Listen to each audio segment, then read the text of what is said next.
another killing in the capital city has residents and a councilman concerned tonight, in part because of how close those bullets came to children. Tonight, we're hearing about a possible solution to this problem that requires the whole community to truly make a difference. Investigative reporter CJ Lemaster joins us now live to explain. CJ? Well, Howard, we've heard of paying more to attract more police officers, spending more money on high-tech tools to deter crime, but tonight Ward 3's Kendall Stokes says that we actually need to be paying more for snitches, informants, to tell police what they know. The school bus was letting kids out. Yeah, school bus letting kids out. Letting kids out of school bus. And some fool shoot. That person could have killed the baby, could have killed the school bus driver, and that school bus driver could have run into homes. Any kind of possibilities could have happened. Ward 3 Councilman Kenneth Stokes says he's beyond frustrated after a gunman killed 34-year-old Nikita Bennett Monday afternoon, just blocks away from 2 schools.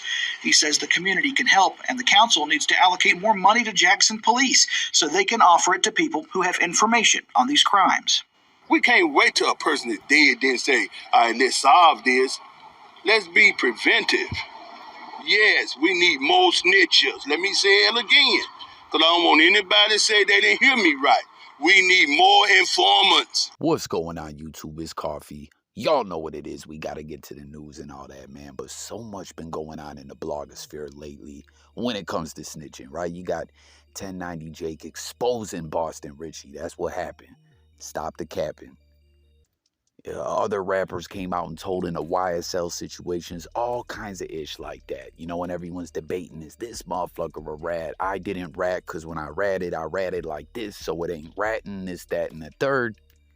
Busta coming out talking about he's putting together, someone that's putting together a rat tour. So, and then 6ix9ine, yo, why ain't no one keeping the same energy with all these other individuals snitching, right? And then you got some ish like this going down out there in Jackson, Mississippi. Councilman Stokes is coming out and saying, yo, enough is enough. We need a budget to pay some more informants. We need some more snitches out here because motherfuckers is dying. And real talk, you guys heard that. No joke, man. Someone was busting shots right by a bus. Kids are outside playing. They're almost getting hurt. It's like a damn war zone. No joke, not funny one bit. And listen, all the time I say all this just to more or less open the conversation with y'all regarding all this snitching and everything like that. And, I always keep it a buck with y'all and tell y'all that J Coffee Talk will rat his ass off. I'm not no gangster. And when it comes to a lot of this wild-ish we're having going on in the blogosphere, a lot of cats holding individuals accountable for snitching and whatnot would snitch themselves or have snitched themselves. When I'm saying this, I'm not even speaking about really anyone in the blogosphere or anything like that. I'm just saying, like, a lot of cats be acting like they're a gangster and they're not.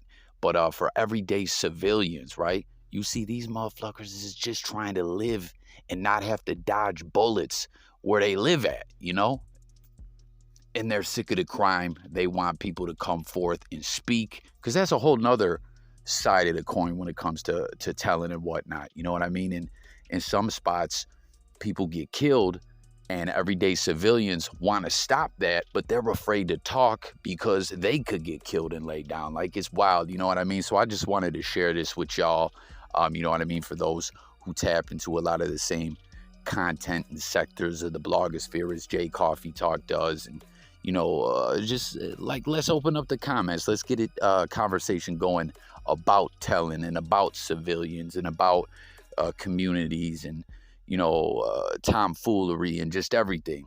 Comment, share your thoughts. What do you guys think about that? Councilman Stokes in Mississippi saying, "Fluck it, raise the budget up.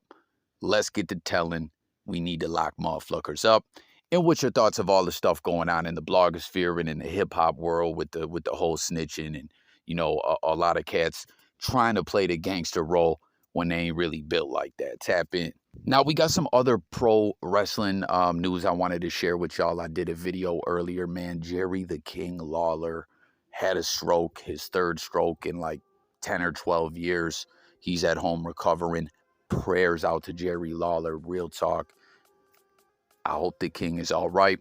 And man, you know, I was mentioning in that video, and you know, you might have heard a lot of other cats talk about this before, about just the wrestling world, the wrestling community, how hard these guys work, and how there's a lot of broken dreams, and you know, people getting broke down just hoping to break through in the wrestling business.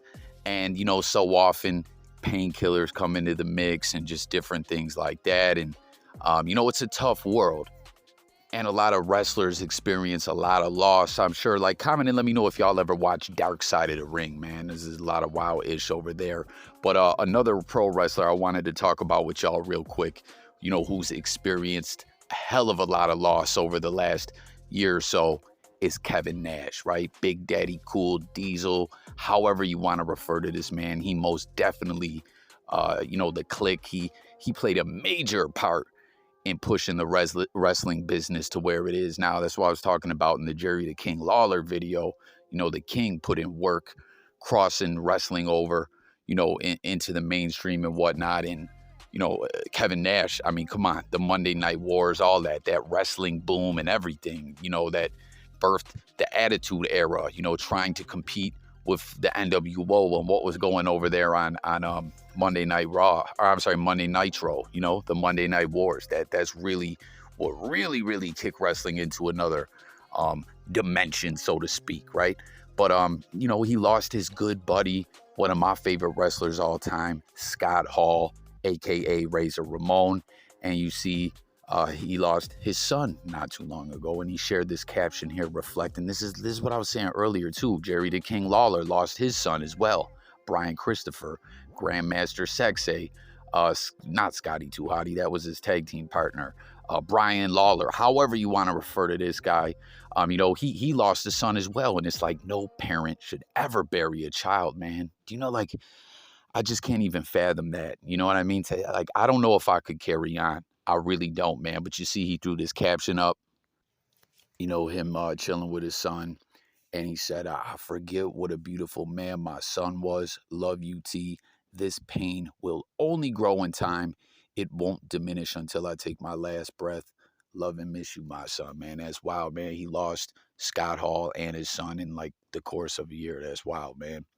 Prayers for Kevin Nash, his family. Prayers out to Jerry the King Lawler, man. Hopefully, you know what I mean, they push on and can stay strong.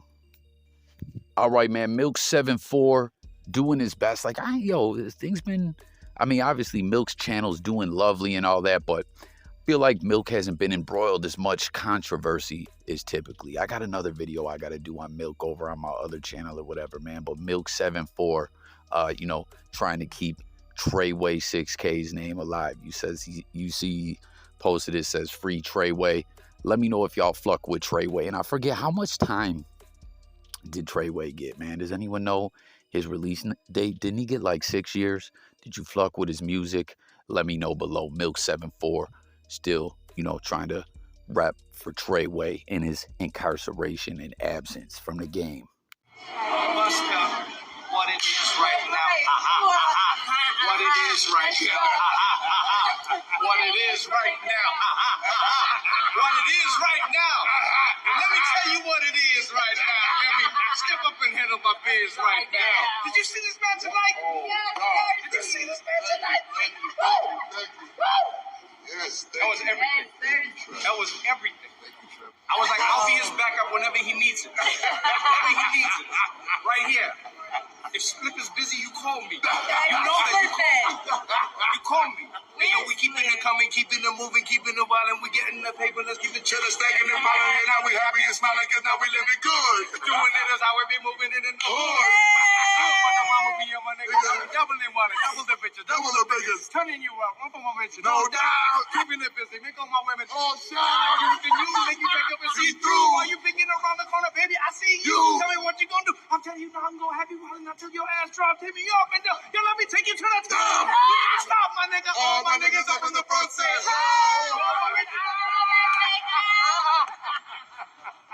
oh man, thank you. Always, Busta Bus. In then to close the video out, y'all seen that clip there, man. That was wild. You know, the Grammys just passed. Busta, one of my favorite rappers of all time, linking up with Trevor Noah. And that's why you see he says, yo, it's Trevor versus Trevor. And what do you guys think, man? Like, first off, too, did you like the Grammys? What did you think about, you know, the whole hip-hop, you know, segment and theme? And a lot of cats is upset, you know, oh, they didn't pay homage to this individual. How did they leave this guy out? How was this guy's name, you know, being honored if this individual wasn't? Let me know what y'all thought about that below in the comments. But, man, yeah, Busta, one of my faves, man. And it's just kind of wild when you see that. Like, what does everyone think? Was that staged? Like, did they rehearse that? Or was that just, was that organic in like, for real, you know? Because, man, Trevor was really spitting them bars. And it's so wild when I see that. You see that dude and you just say, yo, man, this dude is a performer, an entertainer. You know what I mean? Because so often I know a lot of people diss Trevor Noah because he's involved with a news show and, you know, they make comedy regarding the news and politics are at play. So some individuals like it, some don't. Some think it's funny, some don't. But I don't know, you know. What do you guys think of the show? What's that show? Is it The Daily Show? He took over for Jon Stewart, right? But what do y'all think? Like, with that show, you know, like was this staged or was this organic? And with you know, the show that he's on, do you guys think he has a lot of input in that? Do you think those are actually his beliefs, you know, what he's pushing on his news platform? Or do you think he's just being a performer and doing his job, you know? Tap in and let me know below. But that's it for this one. Thank you guys so much. Once again, man, year of the snitch in the blogosphere and hip hop. Jackson, Mississippi, councilman says, yo, raise that brethren up, pay the snitches. We got to put individuals in jail. Kevin Nash, more loss in the wrestling world, heartbreaking story. MILK74 trying to rep off for Treyway 6K. When does he come home? Did you fuck with his music? You know, will his momentum stay alive during his incarceration? And Trevor versus Trevor, Busta, and Trevor Noah. That's it. That's all I got. Thanks for watching. Let's talk in them comments. Sub to the channel. It's J Coffee Talk, talking music, news, sports, current events, life, and much more. Y'all, I'm about here, guys. Peace.